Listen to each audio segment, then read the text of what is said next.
Welcome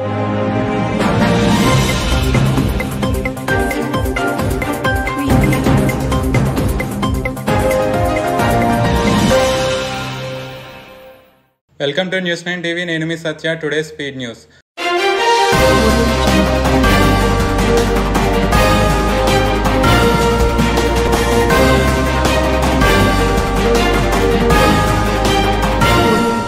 చందమామపైకి మానవ సహిత యాత్రలు తిరిగి ప్రారంభించాలని, అక్కడ ఆవాసాలు ఏర్పాటు చేయాలని భావిస్తున్న శాస్త్రవేత్తలకు జాబిల్లిపై ఒక గుహ ఉన్నట్లు తాజాగా తేలింది. ఇలాంటివి అక్కడ వందల సంఖ్యలో ఉండొచ్చని భావిస్తున్నారు.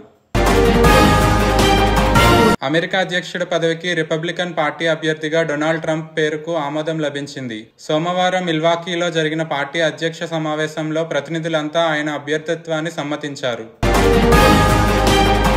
ఉక్రెయిన్తో యుద్ధంలో ఇటీవల రష్యా సైన్యం దూకుడు పెంచింది. క్షేత్రస్థాయిలో గణనీయమైన విజయాలను సాధిస్తోంది. ఇందుకోసం ఉక్రెయిన్ వ్యాప్తంగా కృత్రిమ మేధా సాయంతో భారీ సంఖ్యలో రోబో సైనికులను, డ్రోన్లు, ఇతర మానవరహిత వాహనాలు తయారు చేసే స్టార్టప్ సంస్థలు ఉక్రెయిన్ అంతా వెలిశాయి. దాదాపుగా 250 స్టార్టప్ సంస్థలు దేశవ్యాప్తంగా పనిచేస్తున్నాయని ఓ అంచనా. చైనా స్థూల దేశీయోత్పత్తి వృద్ధి రేటు ఈ సంవత్సరం రెండో త్రైమాసికంలో 4.7% పడిపోయిందని ప్రభుత్వం ప్రకటించింది. ఈ ఏడాది మొదటి త్రైమాసికంలో వృద్ధి రేటు 5.3%గా ఉంది. రొమానియాలో కొన్నాళ్లుగా ఎలుగుబంట్ల దాడులు కలకలం రేపుతున్నాయి. ఇటీవల ఓ యువకుడిపై దాడి చేసి హతమార్చిన ఘటన దేశవ్యాప్తంగా సంచలనం రేపింది. దీంతో అక్కడి ప్రభుత్వం కీలక నిర్ణయం తీసుకుంది. 481 ఎలుగుబంట్లను చంపాలని నిర్ణయించింది. మాజీ ప్రధాని ఇమ్రాన్ ఖాన్ పార్టీపై త్వరలో నిషేధం విధించనున్నట్లు పాకిస్తాన్ ప్రభుత్వం ప్రకటించింది. దేశద్రోహానికి, జాతి వ్యతిరేక కార్యకలాపాలకు పాల్పడినట్లు ఆధారాలు లభించడంతోనే ఈ చర్య తీసుకోనున్నట్లు సమాచార మంత్రి అత్తా ఉల్లా తరార్ వెల్లడించారు. జమ్మూ కాశ్మీర్లోని దోడా జిల్లాలో ఉగ్రవాదులు, భద్రతా బలగాల మధ్య సోమవారం రాత్రి భీకర ఎదురుకాల్పులు జరిగాయి. ఘటనలో ఓ అధికారి సహా 4 సైనికులు అమరులయ్యారు.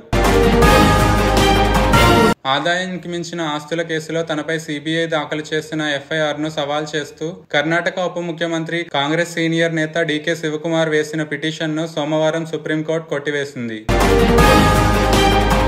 పశ్చిమ బంగాల్ రాజ్ భవన్ లో అడుగుపెట్టడానికి మహిళలు భయపడుతున్నారంటూ తాను చేసిన వ్యాఖ్యకు కట్టుబడి ఉన్నానని సోమవారం కోల్కతా హైకోర్టు ముందు రాష్ట్ర ముఖ్యమంత్రి మమతా బెనర్జీ తెలిపారు. తనపై గవర్నర్ సివి ఆనంద్ బోస్ వేసిన పరువు నష్టం దావాను ఆమె వ్యతిరేకించారు. ఆధార్, మనీ లాండరింగ్ వంటి చట్టాలను కేంద్ర ప్రభుత్వం ద్రవ్య బిల్లులుగా ఆమోదించడాన్ని వ్యతిరేకిస్తూ దాఖలైన పిటిషన్లపై విచారణకు ప్రత్యేక ధర్మాసనాన్ని ఏర్పాటు చేయాలన్న సూచనలను పరిశీలిస్తున్నామని సుప్రీంకోర్టు తెలిపింది.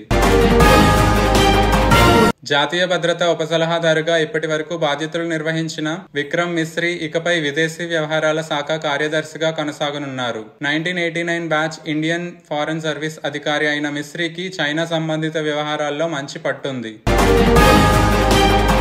సభకు ఎమ్మెల్యేల హాజరు శాతాన్ని పెంచడంతో పాటు సమయపాలన పాటించేలా కర్ణాటక విధానసభలో కృత్రిమ మేధ ఆధారిత కెమెరాను అమర్చారు. సోమవారం ప్రారంభమైన వర్షాకాల సమావేశంలో తొలి రోజు స్పీకర్ యుటి ఖాదర్ ఈ కెమెరాను ప్రారంభించారు.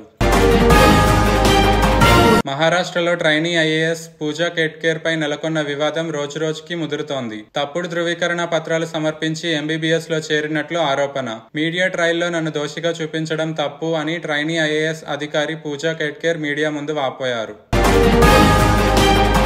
రాష్ట్రంలో పంట రుణాల మాఫీకి ప్రభుత్వం మార్గదర్శకాలను విడుదల చేసింది. పథకం అమలు, విధి విధానాలు వివరిస్తూ సోమవారం ఉత్తర్వులు జారీ చేసింది. ఒక రైతు కుటుంబానికి గరిష్టంగా 2 లక్షల వరకు రుణాలను మాఫీ చేయనుంది. రైతు కుటుంబం గుర్తింపునకు తెల్ల రేషన్ కార్డు ప్రామాణికంగా తీసుకోనున్నట్లు ప్రకటించింది.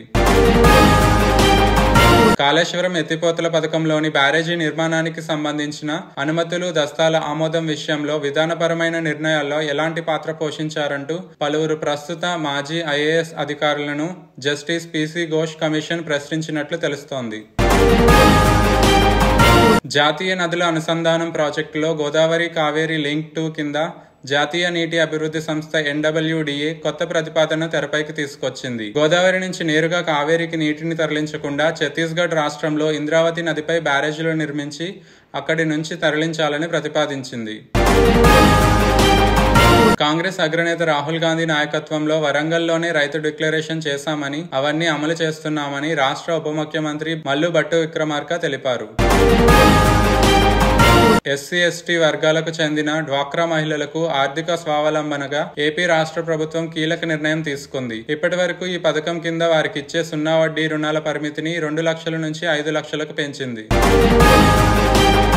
భక్తుల సౌకర్యార్థం అక్టోబర్కు సంబంధించిన అర్జిత సేవా టికెట్లు ఈ నెల 18 ఉదయం 10 గంటలకు తీతీదే ఆన్లైన్లో విడుదల చేయనుంది. అర్జిత సేవా టికెట్లు ఆన్లైన్ లక్కీ డిప్ కోసం ఈ నెల 20వ తేదీ ఉదయం 10 వరకు నమోదు చేసుకోవచ్చు. రాష్ట్రంలో కూటమి ప్రభుత్వం కొలువుదీరిన తర్వాత వివిధ ప్రభుత్వ ప్రైవేటు సంస్థలు వరుస కడుతున్నాయి. తాజాగా ఈ జాబితాలోకి జియోలాజికల్ సర్వే ఆఫ్ ఇండియా చేరింది. రాష్ట్రాల సహకారంతో కేంద్ర ప్రభుత్వం చేపట్టదలిచిన గోదావరి కావేరీ నదుల అనుసంధానం ప్రాజెక్టుకు పోలవరం నుంచే చేపట్టాలని ఏపీ రాష్ట్ర ప్రభుత్వం మరోసారి స్పష్టం చేసింది. Thank you for watching news 9 TV. ఇప్పటి వరకు సబ్స్క్రైబ్ చేసుకున్నట్టయితే సబ్స్క్రైబ్ చేసుకోండి.